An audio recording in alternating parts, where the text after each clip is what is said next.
მითია თუ რეალობა, რომ გადაცემათა კოლოფში ზეთის შეცვლა არ არის საჭირო? რა თქმა უნდა, მითია. რეალურად გადაცემათა კოლოფში ზეთი დიდი დატვირთვით მუშაობს.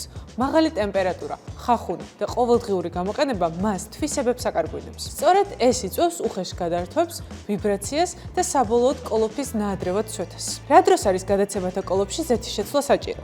ავტომატური გადაცემათა კოლოფის სამუშაო რესურსი 80,000-დან 100,000 კილომეტრამდე განისაზღვრება. ხოლო მექანიკურ გადაცემათა კოლოფში ყოველ 50,000 კილომეტრზე არის რეკომენდირებული ზეთის შეცვლა. თუმცა, ხშირად არის სხვა ნიშნებიც, რომელიც მიანიშნებს, რომ კოლოფში ზეთი არის შესაძლებელი. მაგალითად, უცნაური ბიძგები გადაადგილებისას, ზეთის კვალი ავტომობილის ქვეშ, გადაცემათა კოლოფის ვიბრაციანი რხევა, ხმაური და ასე შემდეგ. გეზმოტორში ამ პროცესს სწორად და პროფესიონალურად უდგებით, რადგან აქ დაგვხვდებათ ლიქვიმოლის უახლესი აპარატი. Geartronic 3, რომლის ანალოგიც საქართველოში არ არსებობს. აპარატი უზრუნველყოფს ავტომატური გადაცემათა კოლოფის სრულად გაწმენდას, გამორეცხვას და ძველი ზეთის ახლით 100%-იან ჩანაცვლებას.